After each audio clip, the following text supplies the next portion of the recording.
Assalamualaikum warahmatullahi wabarakatuh. Perkenalkan, nama saya Renika Elsa Afriani Jamal, NIM 179214239, mata kuliah Pengantar Akuntansi 1, kelas B semester antara. Pada kesempatan kali ini saya akan memaparkan beberapa materi. Adapun materi yang pertama yaitu mengenai mengilustrasikan pembuatan jurnal dengan menggunakan sistem ayat jurnal berpasangan atau double entry. Ayat jurnal berpasangan atau double entry memiliki 5 bagian. Bagian yang pertama yaitu akun laporan posisi keuangan. Yang kedua adalah akun laporan laba rugi. Yang ketiga adalah akun prive. Yang keempat adalah saldo normal akun. Dan yang kelima yaitu penjurnalan. Baiklah, selanjutnya saya akan memaparkan mengenai bagian pertama, yaitu akun laporan posisi keuangan. Akun laporan posisi keuangan menyajikan daftar aset, liabilitas, dan ekuitas pemilik pada tanggal tertentu, biasanya pada penutupan hari suatu bulan atau suatu tahun. Adapun bagian aset dari laporan posisi keuangan biasanya diurutkan berdasarkan pos yang paling mudah untuk diubah menjadi uang tunai atau yang paling sering digunakan pada operasional perusahaan. Biasanya urutannya yaitu dimulai dari kas, utang usaha, bahan habis pakai, asuransi dibayar di muka, dan beban lain-lainnya. Akun laporan posisi keuangan memiliki aturan debit dan kredit. Adapun aturannya yaitu aset sama dengan liabilitas ditambah ekuitas pemilik. Di mana aset merupakan akun aset, yaitu apabila mengalami kenaikan maka akan dicatat sebagai debit, dan apabila mengalami penurunan maka akan dicatat sebagai kredit.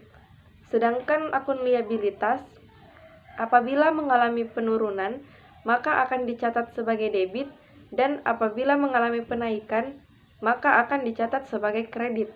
Begitu pula dengan ekuitas pemilik atau modal, apabila mengalami penurunan dia akan dicatat sebagai debit, dan apabila mengalami kenaikan maka akan dicatat sebagai kredit.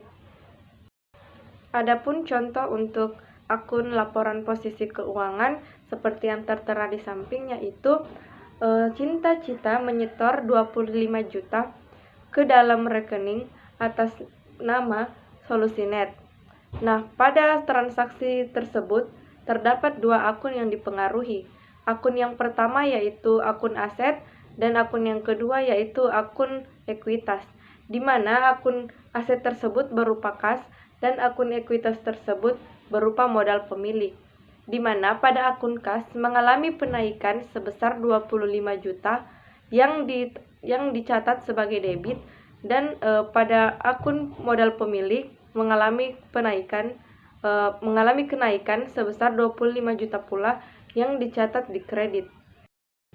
Adapun contoh lain untuk akun laporan posisi keuangan yaitu seperti Solusinet membeli bahan habis pakai secara kredit sebesar 1.350.000. Nah, pada transaksi ini terdapat dua akun yang berpengaruh, yaitu akun aset dan akun liabilitas, di mana akun aset tersebut berupa bahan habis pakai yang mengalami peningkatan sebesar 1.350.000 yang dicatat sebagai debit. Dan untuk akun liabilitas yaitu berupa utang usaha yang mengalami peningkatan yang dicatat sebagai kredit sebesar 1.350.000 juga. Selanjutnya yaitu mengenai akun laporan laba rugi. Pada akun laporan laba rugi ini merupakan rangkuman atau ringkasan dari pendapatan dan beban pada suatu periode waktu tertentu, biasanya dalam waktu 1 bulan atau 1 tahun. Adapun aturan debit kredit untuk laporan laba rugi untuk akun pendapatan yaitu di mana apabila pendapatan mengalami kenaikan, maka akan dicatat sebagai kredit, dan apabila pendapatan mengalami penurunan, maka akan dicatat sebagai debit. Dan sebaliknya, untuk akun beban, apabila akun beban mengalami kenaikan, maka akan dicatat sebagai debit, dan apabila mengalami penurunan, maka dia akan dicatat sebagai kredit. Aturan debit dan kredit pada akun laporan laba rugi dipengaruhi oleh ekuitas pemilik, di mana seperti yang telah saya sampaikan sebelumnya, bahwa apabila ekuitas pemilik mengalami peningkatan, maka akan dicatat sebagai kredit. Oleh karena itu, apabila pendapatan mengalami kenaikan, maka akan menambah ekuitas pemilik yang dicatat sebagai kredit, dan sebaliknya apabila mengalami penurunan akan dicatat sebagai debit. Begitu pula sebaliknya, apabila akun beban mengalami peningkatan, maka akan mengurangi ekuitas pemilik yang dicatat sebagai debit, dan apabila mengalami penurunan, maka akan dicatat sebagai kredit. Adapun contoh untuk laporan laba rugi seperti yang telah tertera di samping, yaitu Solusenet menerima honor sebesar 7.500.000 dari pelanggan atas jasa yang telah diberikan. Nah, pada transaksi tersebut kita dapat melihat bahwa ada dua akun yang dipengaruhi atau yang terpengaruh. Nah, akun tersebut yaitu akun aset dan akun pendapatan. Untuk akun aset di sini berupa akun kas yang bertambah di debit sebesar 7.500.000, dan untuk pendapatan yaitu akun pendapatan jasa yang bertambah di kredit sebesar 7.500.000. Selanjutnya yang ketiga yaitu akun prive. Akun prive ini digunakan untuk mencatat jumlah yang ditarik oleh pemilik pada perusahaan perseorangan. Pada akun ini, pendebitan dan pengkreditannya didasarkan pada dampak terhadap ekuitas pemilik. Nah, oleh karena itu, akun prive menurunkan ekuitas pemilik karena akun prive yang bertambah akan dicatat sebagai debit, dan akun prive yang berkurang akan dicatat sebagai kredit. Selanjutnya yaitu saldo normal akun. Saldo normal sebuah akun bisa jadi debit atau kredit tergantung pada kenaikan akun yang dicatat sebagai debit ataupun kredit. Sebagai contoh yaitu apabila terjadi kenaikan pada akun aset yang dicatat sebagai debit, maka akun aset tersebut saldo normalnya memiliki saldo debit. Dan begitu pula sebaliknya, apabila aset tersebut mengalami penurunan yang dicatat sebagai kredit, maka normalnya aset tersebut memiliki saldo kredit. Namun apabila terdapat sebuah akun yang normalnya sebagai akun debit, namun saldo normalnya dicatat sebagai akun kredit ataupun sebaliknya, maka bisa saja akun tersebut mengalami kesalahan atau mengalami hal yang tidak biasa. Selanjutnya yaitu adalah penjurnalan.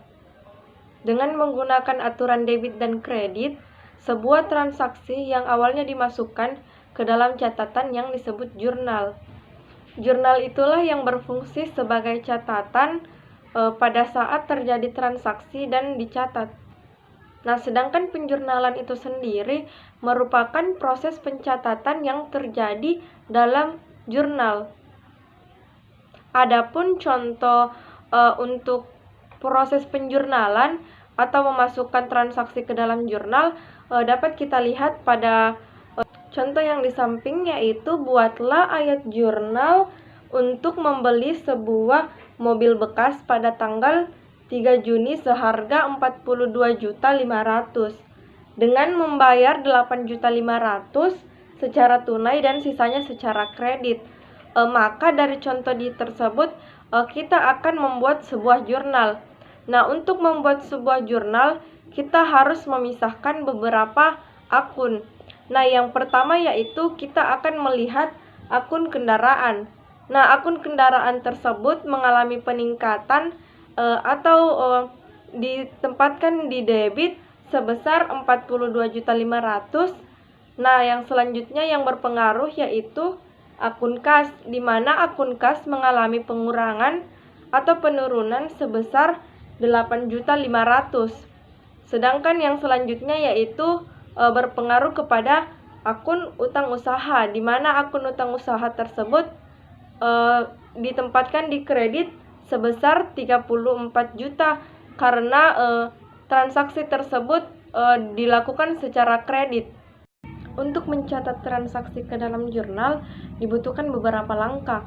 Langkah yang pertama yaitu memasukkan tanggal ke dalam kolom tanggal. Langkah selanjutnya yaitu untuk nama akun yang didebit akan dicatat di sebelah kiri, di batas sebelah kiri di bawah kolom deskripsi, dan untuk nominal akun debit akan dicatat di kolom debit. Nah, begitu pula sebaliknya untuk nama akun yang bersifat kredit akan dicatat di batas sebelah kanan di bawah kolom deskripsi, dan untuk jumlah nominal kreditnya akan dicatat di kolom kredit. Langkah selanjutnya yaitu bisa memasukkan penjelasan ringkas yang dapat dicatat di bawah kolom kredit. Yang terakhir yaitu untuk kolom referensi pos. Untuk pencatatan pertama kali, kolom referensi pos akan dibiarkan kosong atau tidak diisi. Namun untuk pencatatan kemudian, kolom referensi pos bisa diisi pada saat pemindahan jurnal ke buku besar. Nah, demikian itu tadi yang dapat saya jelaskan mengenai pembuatan jurnal dengan menggunakan ayat jurnal berpasangan atau double entry. Selanjutnya yang akan saya bahas kali ini yaitu mengenai memindah bukukan jurnal ke dalam akun. Nah, seperti yang kita telah bahas sebelumnya, sebuah transaksi awalnya akan dicatat ke dalam sebuah jurnal. Umumnya, setelah dicatat pada sebuah jurnal, transaksi akan dipindahkan berdasarkan akun yang sesuai di buku besar. Pemindahan jurnal ke akun tersebut dapat disebut dengan pemindah bukukan atau posting. Debit dan kredit untuk setiap ayat jurnal yang akan diposting ke dalam akun harus diurutkan berdasarkan pencatatannya yang telah terjadi di jurnal. Adapun langkah-langkah untuk memindah bukukan ayat jurnal ke dalam akun yaitu langkah yang pertama yaitu memasukkan tanggal transaksi pada kolom tanggal transaksi. Kita ambil contoh seperti yang di samping ini, yaitu adalah memasukkan tanggal transaksi pada kolom asuransi dibayar di muka pada tanggal 1 Desember. Selanjutnya yaitu nomor halaman jurnal dimasukkan ke dalam kolom referensi posting, yaitu pada kolom referensi posting di bagian asuransi dibayar di muka. Dan langkah yang terakhir yaitu nomor akun dimasukkan ke dalam kolom referensi posting pada jurnal yang telah dicatat, yaitu pada jurnal asuransi dibayar di muka.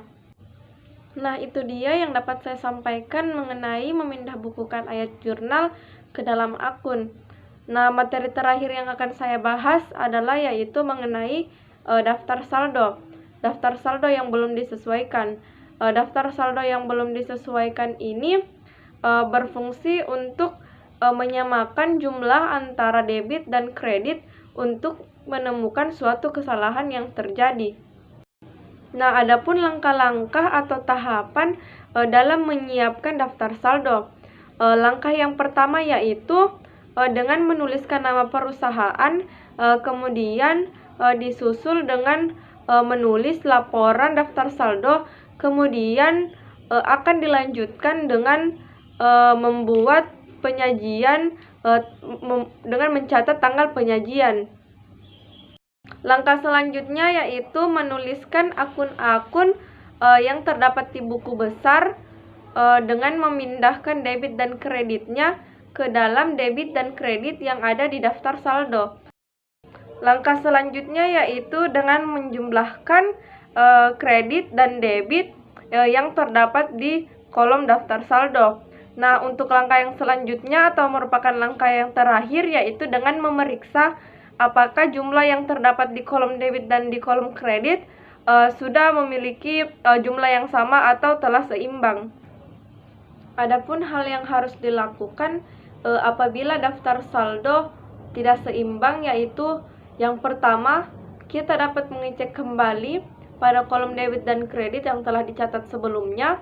Yang kedua, memastikan bahwa jumlah kredit dan debit sama. Nah, yang selanjutnya yaitu kita dapat memeriksa apakah terjadi kesalahan pada pencatatan di buku besar atau kesalahan pada penjumlahan. Namun ada pula kesalahan yang tidak dapat mempengaruhi daftar saldo. Kesalahan tersebut biasanya terjadi karena adanya suatu akun yang tidak biasa. Namun apabila kesalahan tersebut telah ditemukan, maka kita harus melakukan koreksi. Apabila kesalahan tersebut telah dijurnal atau telah dipindah bukukan ke dalam buku besar, maka kita dapat membuat jurnal koreksi. Demikian untuk materi yang dapat saya sampaikan kali ini. Kurang dan lebihnya mohon dimaafkan. Wabillahi taufiq wal hidayah. Wassalamualaikum warahmatullahi wabarakatuh.